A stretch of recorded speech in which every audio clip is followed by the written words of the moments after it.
Hi everyone, my name is Luanele Khasu. I am a clinical psychologist and welcome to another episode of my podcast. And today I'm going to be answering some questions that I was sent on mental health and questions and some scenarios and stuff. I really haven't looked at them. I just kind of made sure that I've got access to them on my phone. So I'm going to read them and then I'm going to answer as many as I can. And maybe we might do another video where I answer some of your questions. So you are welcome to leave your questions in the comments. And let's get into it without dilly-dallying. So the first question is, when does normal sadness or stress cross the line into more serious mental health issue?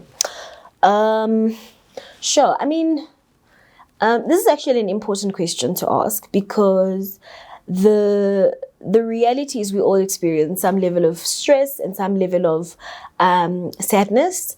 But, you know, one of the things that I always say people must do is that we must be very self-aware, because when you know what's outside of your normal bounds, then you know there's something off.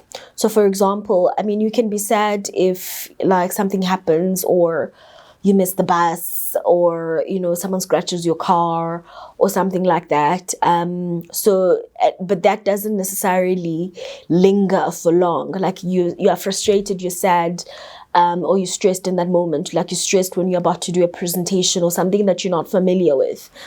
But when that feeling kind of like stretches for longer, in your life, then that's something to be concerned about. So the important thing about self-awareness is that you know when it's not familiar to you. You know, like I'm not a person that snaps at people. I'm not a person that cries all the time, or I'm not the person that is always frustrated at people or short at people. So something's going on because I've been experiencing this for, you know, past couple of days or past couple of weeks. Something is going on here. But the distinction with that is that we can't necessarily call things mental health disorders. I'm pausing because there's a bike or something that is passing and making a lot of noise. So and we're learning, right? We're learning how to not stress over the little stuff. So I'm not even going to edit this out. Now I've lost a little bit of my trail of thought. Oh yeah, so basically what self-awareness does is that it helps you understand when you've moved away from your regular kind of feelings or thoughts or things like that. But we can't call that mental health disorders just yet. So we call it mental health disorders when, for example, for a depression to be classified as a depression, it has to meet at least 5 of the classifications that are there. So a disturbance in your sleep or your eating, weight gain or weight loss, oversleeping or undersleeping, overeating or undereating, levels of concentration that have changed, feelings of either self-harm or suicidality, low mood, all of those things. So there's a couple of criteria that you have to meet, but even so, that criteria has to have been present for a particular period of time. So, for example, you'll find that for depression, I think it has to have occurred for about 30, like a month. Is it 6 months? Might be 6 months. 6 months or more. For an anxiety, you know, it might also be 6 months or more, having experienced those particular symptoms in every single month for 6 months. For PTSD, it's 6 months. Before 6 months, it's called ASD, which is acute stress disorder. So if you've had a hijacking and you're experiencing, ventilation or hypervigilance or sweating or nightmares or flashbacks, if it's before 6 months, it's still classified as ASD. So it's not necessarily PTSD just yet.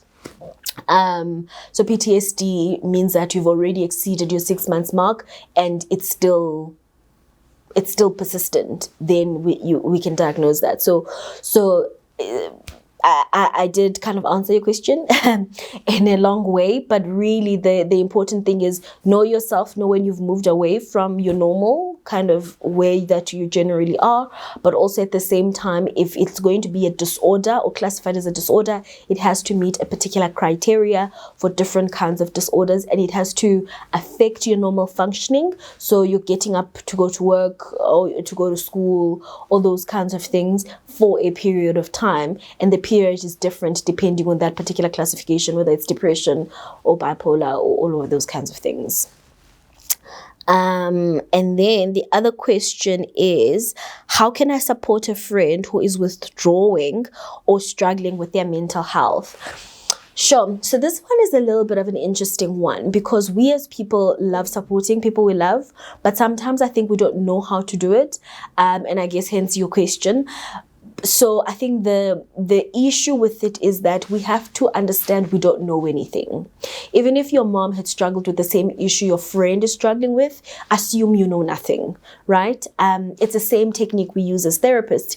I may see or have seen about, hundreds of people with depression, but every time I see a different person, I assume I know nothing, because I don't know your depression. I don't know how your depression presents. And if I go with the mindset that I know, then I'm actually going to miss you, and I'm going to miss the nuances of what you are struggling with, and I'm going to miss how I can actually intervene for you and in your life in a meaningful way. So we can take a little bit of a paragraph, from a therapist and do that. Assume you know nothing. Ask the person, what's going on? How can I help you? What do you need? And sometimes they may know what they need, and sometimes they may not know what they need. But being present, sometimes you can say, listen, I really want to be there for you, but I don't know what to say or how to support you, so I'm just going to be present. And even saying that can mean a world to someone, because you're not trying to pretend like you know what's happening in their lives, and you're not trying to know what what they're going through. You're actually just saying, I have no idea. Or sometimes you can say, listen, I don't know how to deal with a person who has experienced this, but let's figure it out together, right? And that collaborative effort can be quite useful in people actually understanding that, you really want to be present for me, and you just don't have the capacity or the means to do so. So don't assume that just ask the person and allow the process of collaborating with a particular person to go through. And I think the other important thing with helping a person is know your limits, because sometimes some people get so sucked in trying to help other people to the extent that they actually don't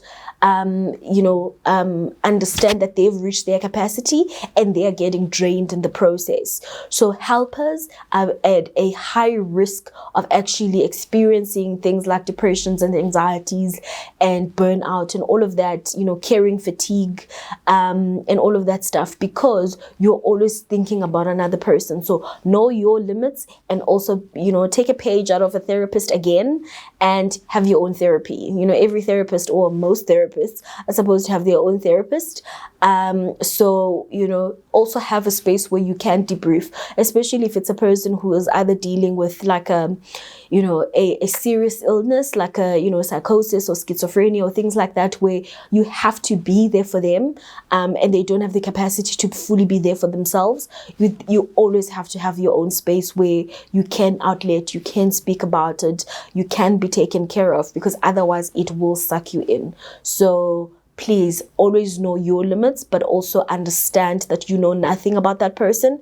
Allow them to help you. Don't say, oh, but I also noticed when you did this and when you did that. No, you're not being helpful in that moment. You're trying to seem like you're catching them, and they're going to clam up and they're going to close up. So that's not going to be very useful. So it's important for you to actually engage people in a way that's going to be useful for them. It also helps to know the person. So for example, if it's your sister and your sister is not a person that's vocal, so you can kind of like prompt them, or if you know that it's your friend and your friend can be a little bit more avoidant, it's important to kind of say, yeah, but I hear what you're saying, but can you please help me? Look, how do I help you in everyday life?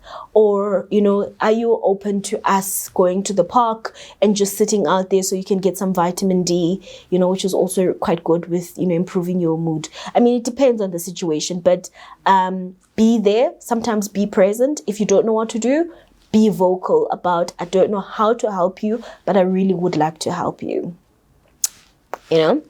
Hopefully that it was useful.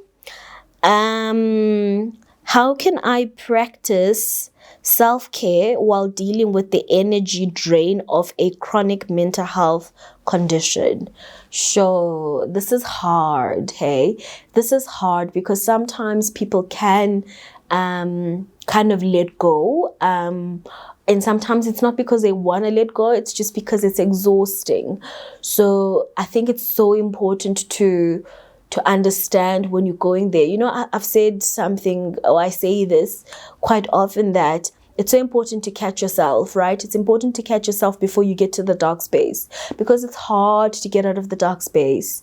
I've been a therapist for quite some time, and every time I've never seen a person who found it easy to get out of a depression, or to found it easy to get out of an anxious spot, or find it easy to recover from trauma. It's difficult.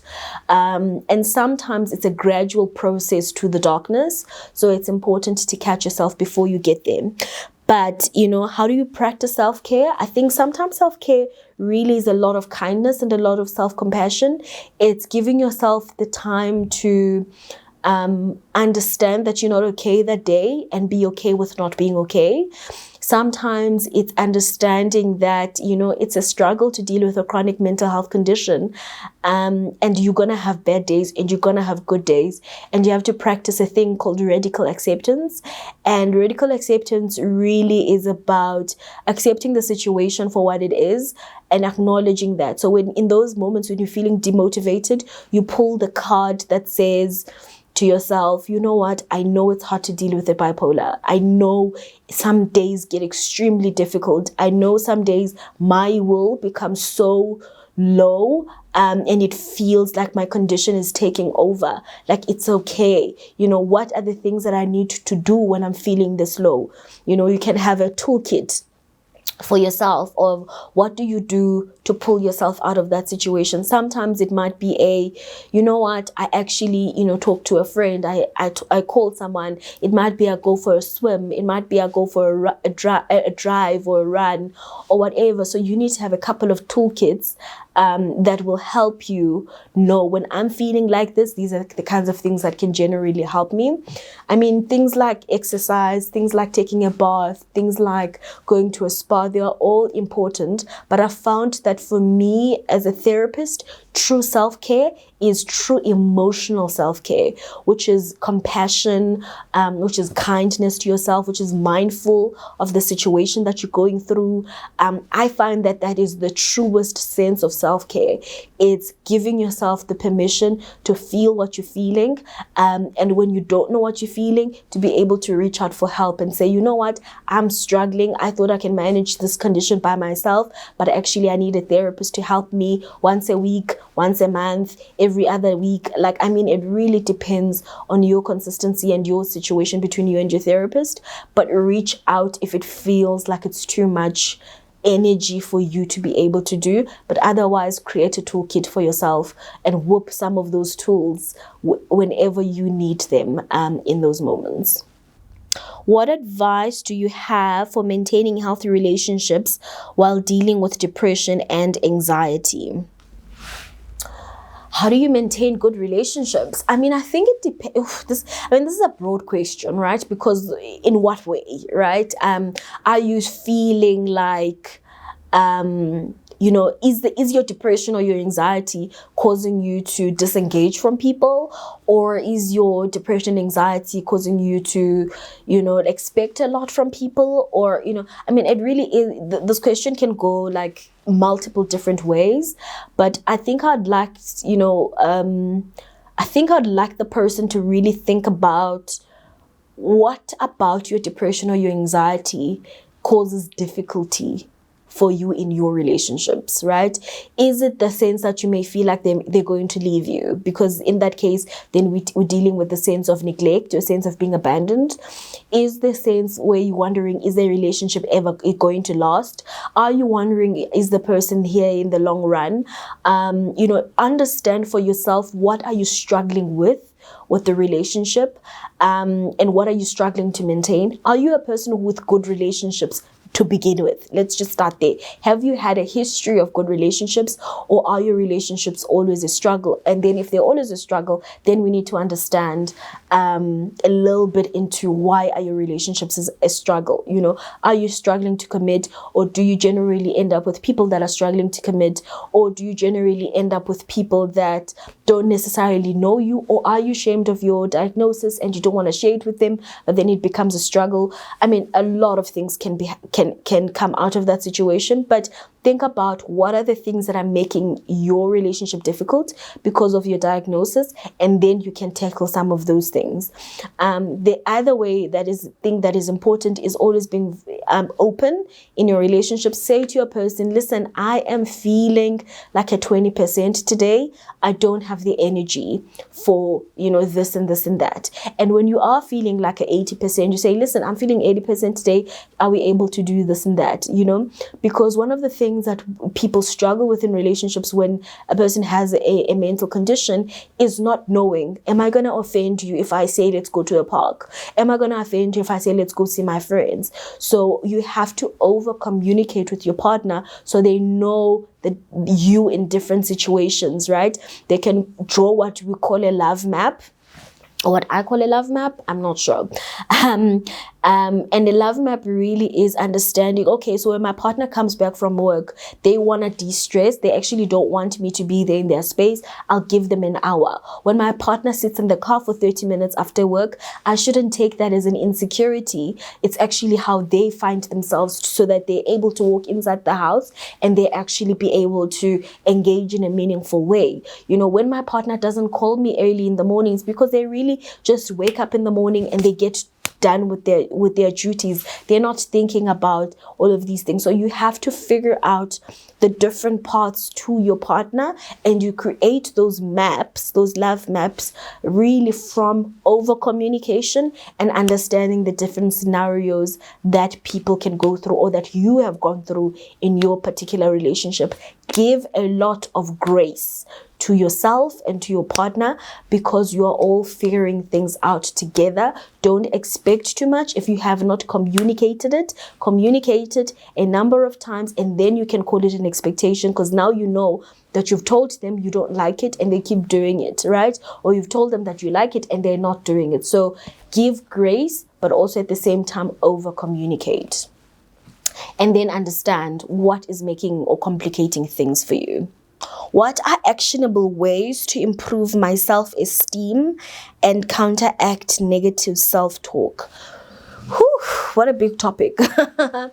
I think I might have to do an entire conversation on this one, because there are quite a lot of steps to counter negative self-talk, and improving your sense of self-esteem. But I always say this, that, negative self-esteem or low self-esteem or poor self-esteem, whatever you call it, doesn't just come up one day. It's a gradual process of you doubting your decision-making process, of being doubted by the people around you, or being invalidated, or whatever it is that has kind of bred the ground or fertilized the ground to experiencing that low sense of self. A nice definition of self-esteem that I've really loved, I think it's by Pia Melody, who says that self-esteem is holding yourself in high regard in spite of your flaws, right? Or in spite of your humanity. Yes, that's what it says, in spite of your humanity.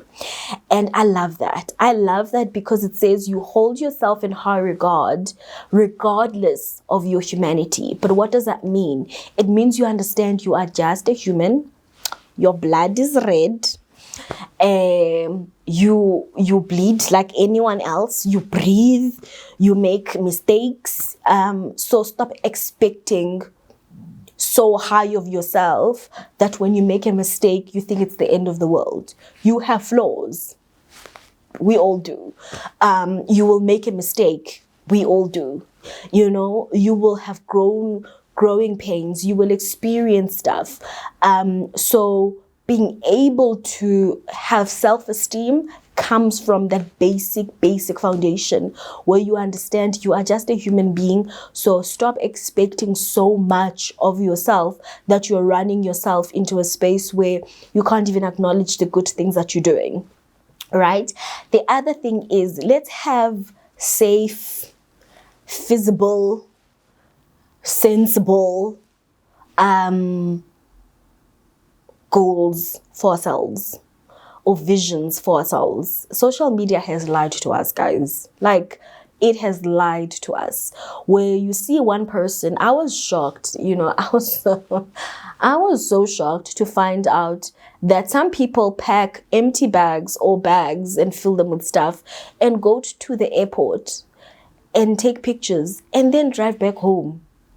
I was very shocked because in my naive mind, I thought people take highlight pictures of their lives. I've always known that, right? Like when you are going to work, you may not take as many pictures as when you go to the airport. Makes sense, right? But I didn't understand that people go to the extent of packing bags, going to the airport, take pictures, and then drive back home. Like for my naive mind, that was actually very, like that was shocking. Or that people will go outside hotels and just take pictures. Or, you know, and the reason why I'm saying this is because our negative self-talk and our sense of low self-esteem sometimes comes from us thinking we are not achieving things as well as other people around us. But if you actually realize that some people are not even achieving the things they are making themselves to seem like they achieve, then you will be a little bit more kinder to yourself and actually just mind your business. Mind your progress. Mind your process, right? Because you have to look, and I say this all the time, that you have to look at where your starting point is for you to be able to measure whether have you done enough or have you not done enough. At the beginning of the week, if you set a time for yourself and you say, I'm going to do these 5 tasks, and you do 4 tasks, you know whether you've done, you know the percentage of the work that you've done. If you've only done 1 task, you know that you're okay, fine, I didn't do what I said to do. But if you do all 5 tasks, and then you see Luanele there having done 10 tasks, and you're like, oh, I didn't do enough, you know, because Luanele did so much. And then you start bashing yourself because of where you are at versus where Luanele is at. You are missing the point that maybe Luanele did not do all the things herself because she has an assistant. And maybe her assistant has actually done half of the work for her. Or maybe, you know, it's not as it seems. But my point is, most of the drivers of our negative self-talk actually come from a space where we are overinflating what other people are doing and undermining, that's the word, undermining the things that we are doing. And therefore we nullify them and we start having these negative self-conversations. You're not doing enough. You're doing this, you're doing that, which is not useful. The other thing about negative self-talk that's important to note is that we think we motivate ourselves by being hard on ourselves. And actually research has shown that when we are criticizing ourselves, we are activating the part of ourselves, which is our parasympathetic nervous system, the part of ourselves that feels like it's under threat, and therefore we start reacting in ways that we feel like we're under threat. So our cortisol levels go up, all of the nice neurobiological stuff happen, but the crux of it is that when we are thinking we are motivating ourselves by being self-critical, we're actually being counterproductive and we're doing the reverse.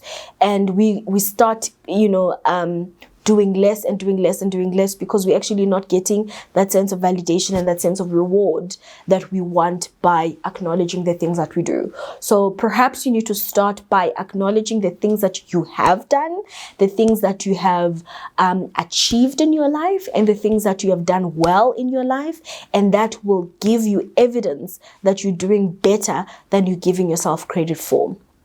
Right? So track your life, track your progress, and be able to affirm yourself, not just by empty what do we call those things? Affirmations. Not just by empty affirmations, or I am strong, or I am great, or I don't like those things. I think if you've listened to some of my stuff, you'll know I am not a fan of affirmations that are randomly written by someone else.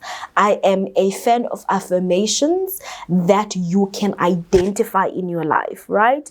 So when you can recognize your strength and you say, I am strong, in that I left that toxic relationship, you will actually believe the word strong when it relates to you, rather than when you just say, I am strong, I am resilient, I am that, because you have to find evidence. Where have you seen yourself resilient? Where have you seen yourself strong?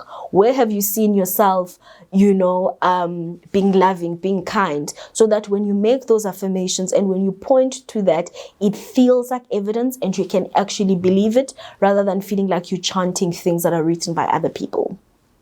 So I hope that was covered, but I do think it's a bigger topic to address that. I'm going to take maybe 2 more questions because also I talk too much.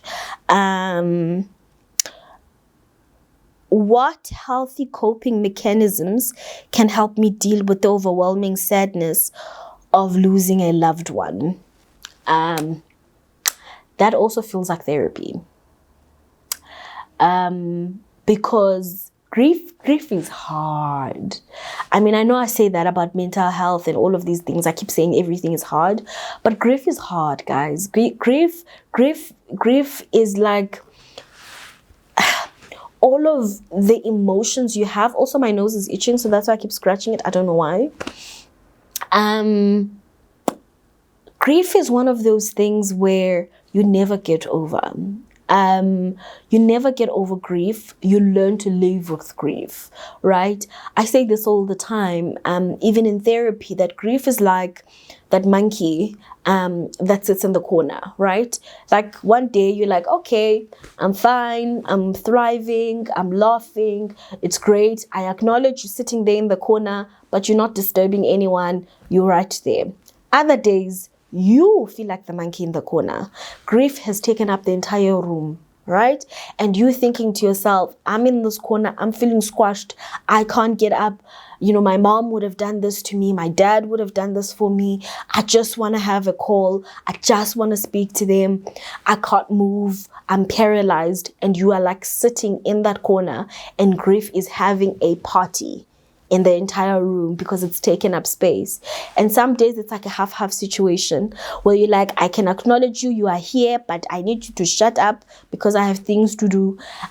So it feels like that. So grief never goes away. You are always aware of the people you have lost.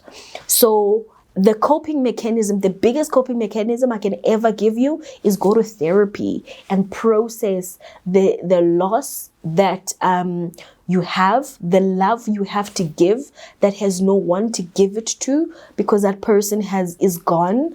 The emotions that you're feeling as a result of that grief, it may be anger, it may be guilt, it may be shame. All of those things need to be processed.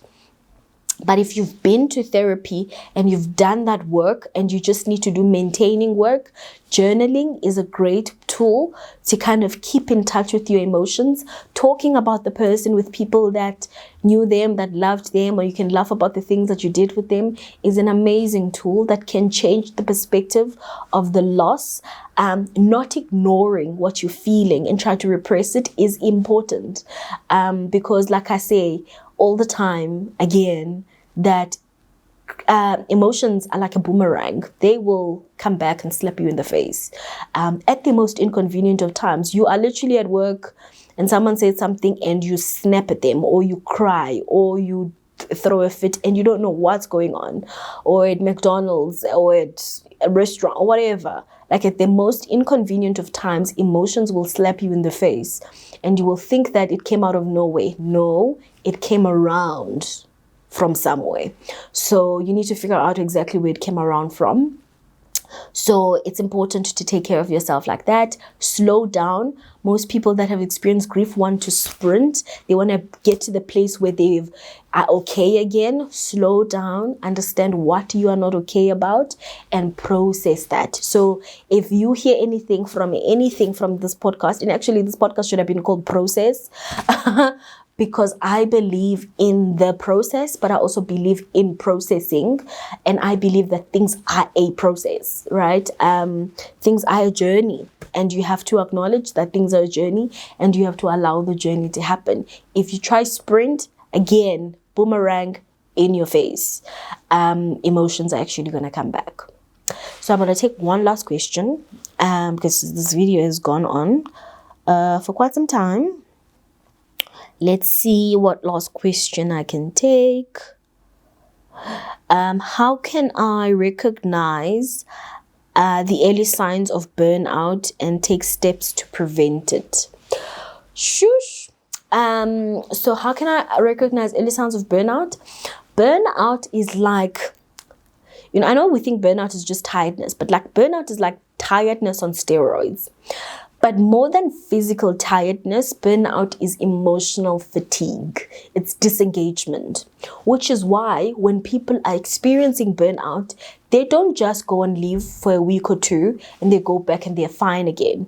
They actually get booked off for a very long period of time, because what you need to do is, firstly, you need to get over the physical tiredness. So that's the being booked off, rest, sleep, all of that. That's important. But also at the same time, you then need to reconnect your emotions back to the work that you were doing. So let's say your burnout is caused by your environment at work or your working environment. You have to then ask yourself, are you still happy to be working there? Is it the work? Is it, what caused that burnout for you? But you have to reconnect the emotional engagement, because burnout is emotional disengagement. So you disconnect emotionally from the work that you're doing. So you keep doing it with your body, and then your body gets tired, but then your emotions left you a long time ago. So you have to do the two parallel work, which is the emotional reconnection, but also at the same time, it is the physical rest. So the way that you recognize that is when you start, if you're a therapist, if you start saying, oh, I wish my clients don't arrive. If you are a musician, you're like, I hope that gig gets cancelled. If you are an artist, you start just painting a black screen and you used to be an elaborate person. If you are, an accountant, you're like, oh, I hope my boss, gets flu or something and doesn't come to work. So it's like really just disconnecting emotionally from your work, but also from the people and from the purpose of why you are doing the work that you're doing. So you catch yourself as you are having some of those thoughts. Also at the same time, burnout can be perpetuated, so it can be made worse by your sense of yourself. So if you think to yourself, I want to prove myself, and you just keep going, or if you're feeling like you're an imposter at work because you're like thinking, how can a person like me be working in a tall building like this and in the office like this, and you start working so that people don't realize that you're a fraud, that can lead to burnout. So you have to figure out, you have to catch yourself as you thinking some of these things, but if you're already burnt out, then you have to figure out what was it for you that actually got you in the cycle of overworking and disengaging from your work that has then caused burnout. I hope that was clear, because I was also just trying to compress also another video that should be on its own into responding to that question.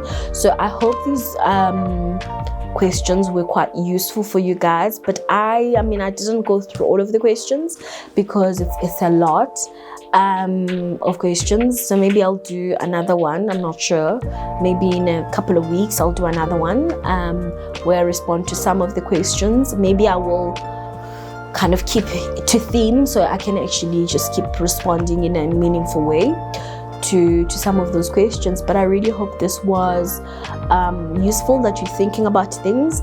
But honestly, when you start asking yourself the question of, am I somewhat anxious, or am I depressed, or when you start asking yourself some of those questions, it really is an indication to, if you're not going to talk to a therapist, at least talk to someone like a friend or a family member and say, these are some of the things that I'm experiencing. Am I thinking too much about it? Because maybe there's something to it that you need to attend to. But let's connect again on another episode when we're talking about something else that I don't know just yet. Bye.